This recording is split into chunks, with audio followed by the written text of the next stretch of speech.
It's your old pal Walker. Welcome back for episode 2 of Third and Manageable. Thank you so much for everyone that checked in for episode 1 last week. We were kind of up against a deadline there and really wanted to get something up and published, and we looked at it as kind of a test run. I mean, I took it seriously, of course, as I do all these projects, but we really thought if a few people watch this, that'd be really cool. And it ended up being views in the hundreds. So thank you. If you didn't watch last week and somebody said, hey, you like Georgia sports, you probably like this guy ranting on YouTube. Thank you for checking in now. I think last week I did not do a very good job of introducing myself or really setting up who I am. My name's Jerry. I went by Walker on the radio for 25 years. Grew up in Cobb County, the Atlanta area, was a diehard Braves fan, Hawks fan. Went to the University of Georgia. I've loved Georgia football, baseball, basketball since I was a little kid. And then spent time working at 106.1 WNGC, a big country station in Athens, and also on 960 The Ref, the sports talk station there in Athens. Also did a podcast for a couple of years, 2 or 3 years, with Logan Booker from 960 The Ref called The Second String. And I think that's where a lot of people may know me from. Those of you that were on X and Instagram last week, trying to hype the show up, I really appreciate it. And we're going to try to grow this thing big over the next few months. If you like what you see or like what you hear, click subscribe. The YouTube page is Sea&Sky Productions. So we'll dive right into Georgia basketball this week, as we did last week, opening topic of the show. And I got to take a drink before I go on this rant. There's no alcohol in this, though. It is Mountain Dew, which is not a sponsor of the show, but the Mountain Dew Zero Sugar is the drink of choice for Walker and Third and Manageable listeners. I'm kidding. So we won't really go into a lot of detail as to what we saw in that second half Saturday against Missouri. If you were at Stegan Coliseum and you watched it live, or if you were watching on TV with your eyeballs as I was, you saw how disastrous that second half was. And I've given this team so many outs and so many excuses over the course of the season that I just can't handle it anymore. I don't want to talk NCAA tournament anymore. Yes, there is technically a chance that Georgia could still make the NCAA tournament. And my goodness, I hope that they do. I hope that I'm wrong, but until this team shows me that they can win another game, I really don't want to go down that rabbit hole anymore. What we saw on Saturday was a lack of execution, a lot of folks standing around offensively, trouble inbounding the basketball, more senseless turnovers, and another second half collapse. Things we have come to expect, unfortunately, and quite frankly, over the course of this season. If you watch the game in Fayetteville, if you watch the game in Knoxville, if you watch the game in College Station, you really felt like this was going to happen again. Georgia goes to the locker room with a 3-point lead at halftime, and you're like, oh gosh, here we go. I mean, the tweet I sent out was, our biggest enemy is the second half. And what that tells me, like, how can you consistently go to halftime with a lead, and then within the first 10 minutes of the second half, you're getting blown out of the gym? What that tells me is that the other team in the other locker room is making the correct adjustments, and our coaching staff is not making the correct adjustments, or maybe they are not making any adjustments. And that is a shame. And so that leads me to 2 topics that I have found very interesting since Saturday's game on X and Instagram. And the 2 topics are, should Mike White be the coach of this program? And are Georgia fans expecting too much from this basketball program? So I'll address each of those. First of all, I don't think there's going to be a coaching change in Athens this offseason. If you are banking on Mike White's going to get fired, we got to run this coach out of town, I don't think that's going to happen this offseason, and I don't think it should happen. That would be a very rash decision after what we've seen. Even if Georgia loses every game the rest of the way, they got 5 games left. If they lose all 5 of them, you're still most likely not going to see a coaching change. And I'll also be honest in this way. I've never been a rah-rah, fire the coach kind of guy. I wasn't that way with Mark Richt. I wasn't that way, well, I'm still not that way with Coach Bobo. I wasn't that way with Mark Fox. Tom Crean is a little bit of a different story, but you didn't even really have to come out and say that. Everyone could see that there needed to be a change there. So I'm not going to do this with Mike White. Mike White, if he is a smart coach, and I think he is, he knows what he has to improve upon because the talent is there. I mean, when you convinced Silas and Blue to come back in the offseason, when you went out and got Asa Newell, when you went into the transfer portal and you pull in guys like LeFew and Lawrence, when you get Surreal in, this team has good players. I heard someone this morning say, oh, well, yeah, but they're not great players. Actually, I think a couple of them are. I think Ace is a great player. I think Silas is a great player. I think Blue's a really great player. And then you've got guys that are filling roles, and you've got a very deep bench. The talent is there. So why is Georgia not there? I think all the things we mentioned, you got to limit turnovers. You've got to make free throws. And the coaching staff has to make the right adjustments. In-game adjustments. That's what we're talking about, because it seems like when we come out in the first half, we've got it. We're firing on all cylinders. We're running some offensive sets that are confusing the other team. And then by the second half, it's just not there anymore because the adjustments aren't being made in the game. And Mike White knows that. He knows that he has to improve in that area. And I think maybe the best hope for next season is maybe Georgia is able to get some of these guys to stay. Asa Newell's not staying. He doesn't need to stay. He's going to make a lot of money in the league.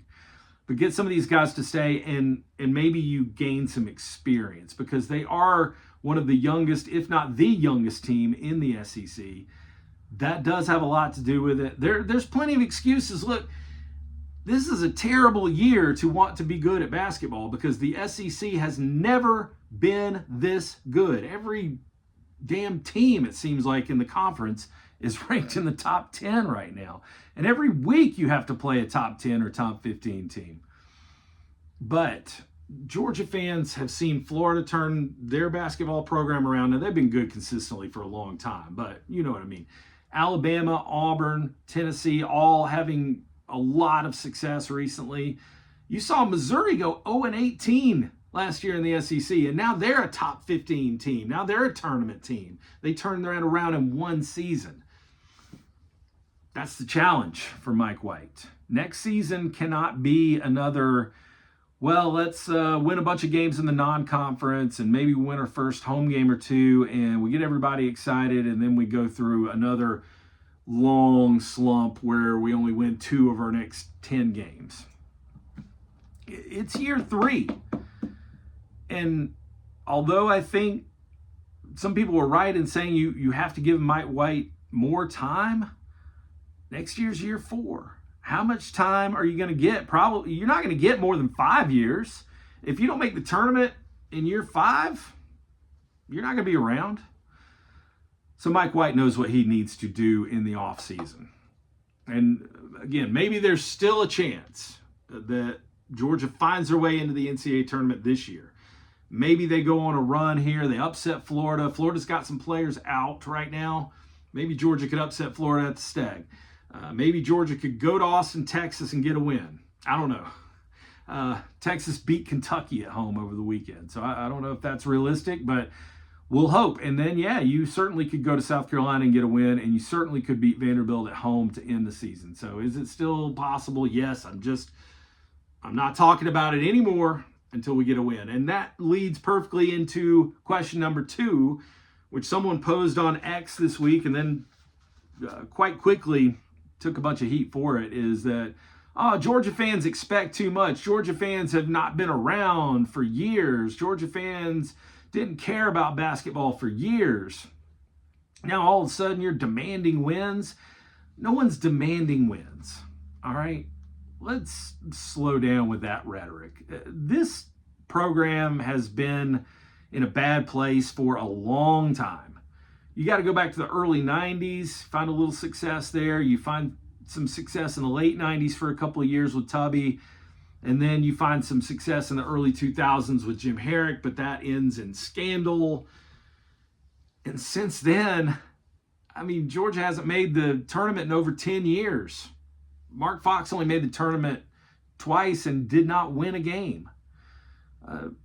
I mean, the last time I remember people being super excited about Georgia basketball was 2008 when they won the Tornado tournament in Atlanta.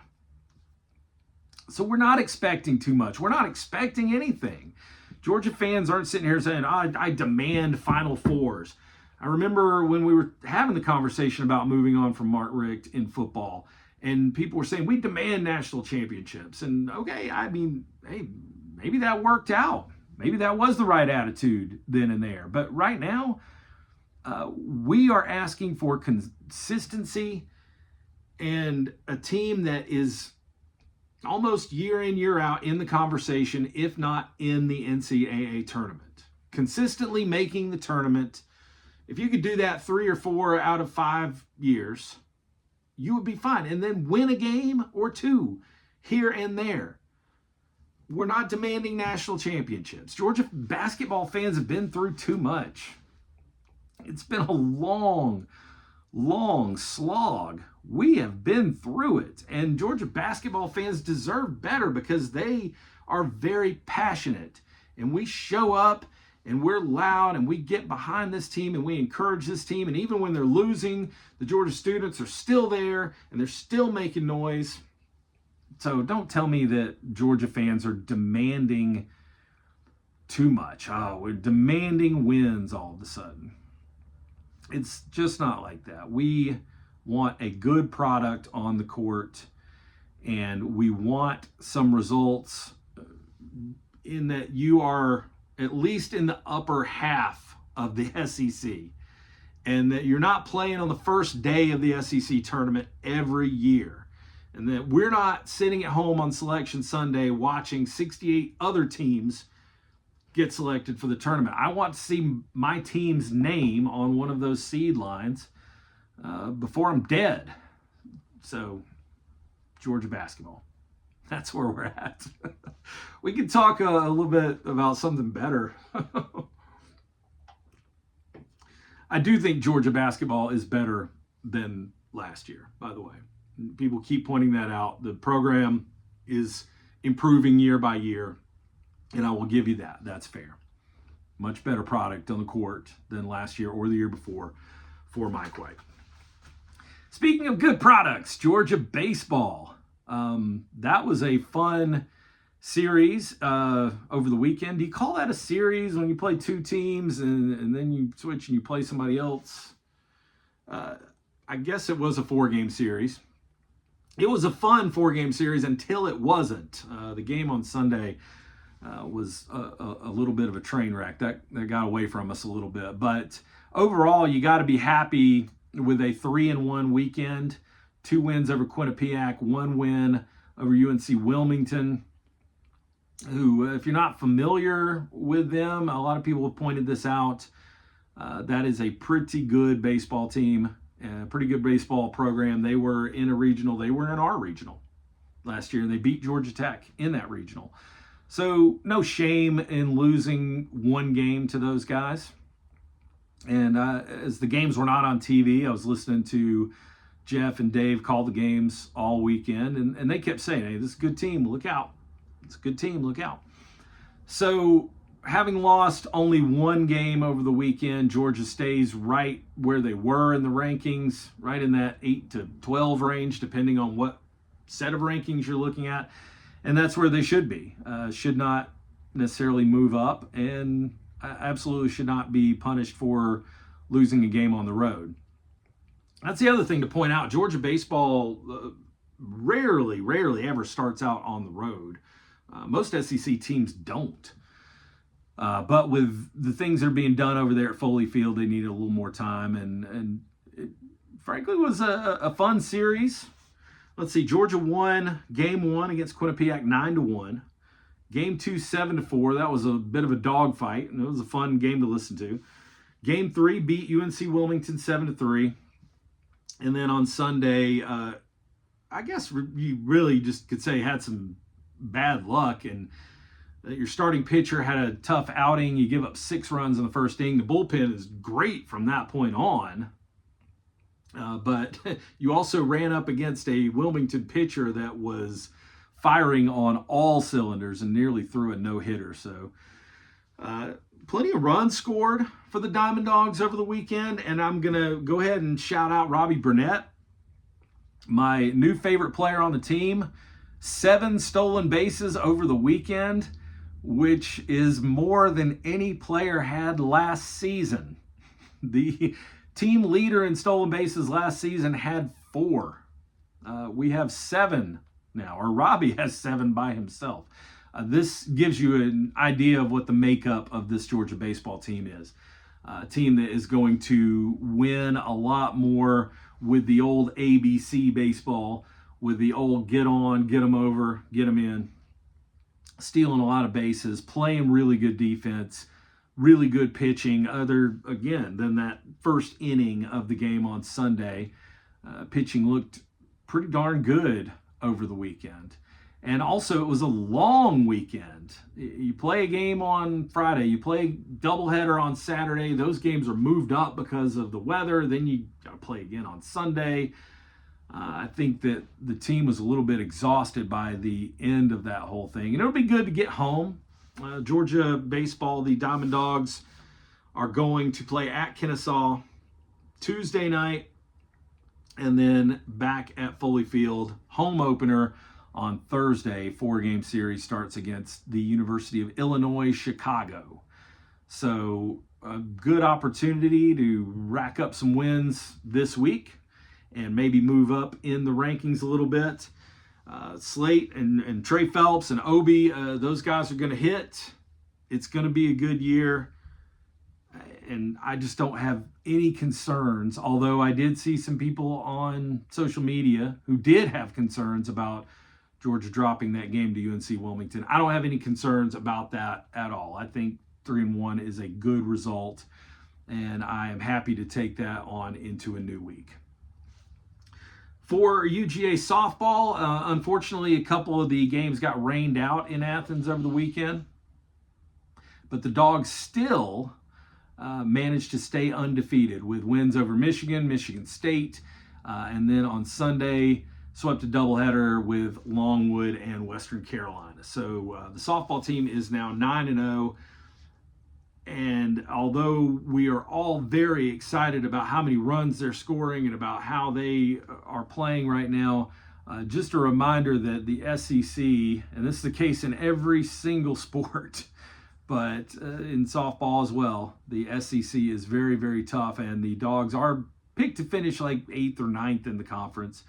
I believe and hope that they will do better than that, but let's continue to temper expectations a little bit until we get into league play and really see what we're doing, because that team has a lot of new faces. But I'm liking what I'm seeing so far. I really like what I'm seeing from the Georgia baseball team, because I said this last week, I feel like this team does have a chance to go to Omaha, and they feel like they have a chance to go to Omaha. They feel like they have a chance to win a national championship. So the next few months in Athens are going to be a lot more fun, maybe, than the last month has been. We'll talk a little bit about your Atlanta stuff.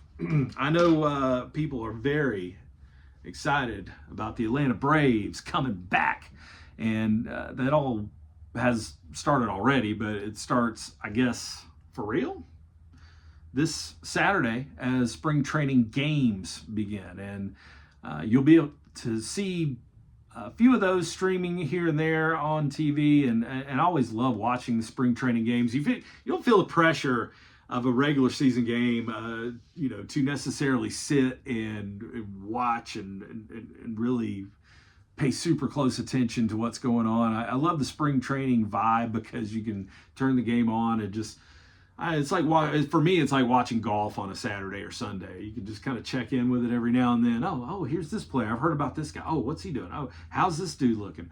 I'm encouraged, though, that both Ronald Acuna Jr. and Spencer Strider, I heard both of them say in the last week that they feel like their rehab is coming along really quickly. And both kind of hinted at maybe could be back a little sooner than expected. For Ronnie, we've heard consistently it'll be sometime in May. He seemed to hint at maybe it could be sooner than that. And I really, really hope that is the case, because I can't wait to see that outfield. Boy, when you get Profar and Money Mike and Acuna playing together in the outfield, I think the Braves are going to have something really special. I'm not as bullish on the Braves as I am on the Diamond Dogs this year. I think UGA Baseball is going to Omaha. I've predicted that all along. The Braves, I think, are definitely a playoff team as long as the pitching can do what they need to do. And really, I'm talking about the back end of the rotation. I'm obviously not having a lot of worries about Chris Sale and Spencer Strider. Schwellenbach is going to have to prove that he can do it a second year in a row. And then beyond that, guys like Lopez, Holmes, Anderson, although at least in the case of Ronaldo Lopez and Grant Holmes, they performed well last year. And in the case of Ian Anderson, has performed well in the past. You're just not sure what you're going to get necessarily from those guys. So I think the Braves are a playoff team, and hopefully a little bit more. Atlanta United is back this weekend. They play Montreal on Saturday. You may remember Atlanta United from great things in the playoffs last year, like knocking off Messi and the team from Miami, which was very, very unexpected. The Five Stripes, you didn't even think they were going to get into the playoffs. And that last weekend of the season, like 20 different weird things happened. And they ended up as a wild card, actually beat Montreal. And then they go win a series against Miami, who was the best team in the MLS. So expecting more good things as they've made some good acquisitions in the offseason. And I'm excited about what they're going to do. Your Atlanta Hawks are back in action on Thursday. I thought Trey looked really good in the All-Star game.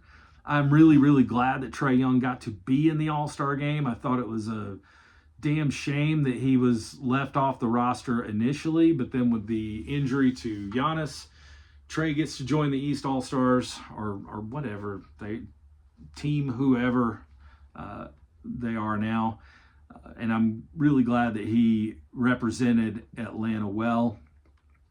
We talked about this last week, but if you didn't see it, the Hawks, right before the All-Star break, seemed to be getting a little better. I think they won like 4 out of 5 and then almost beat the Knicks. Took New York to overtime in the last game before the break. So since the trade deadline, the team's looking a little better. You're feeling a little better about them.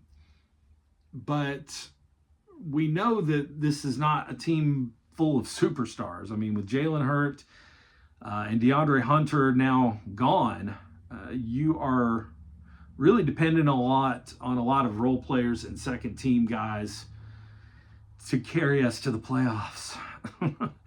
I don't know if this is the season for the Hawks. Someone asked me the other day, what are you most excited for when it comes to the Atlanta Hawks and the second half of the NBA season?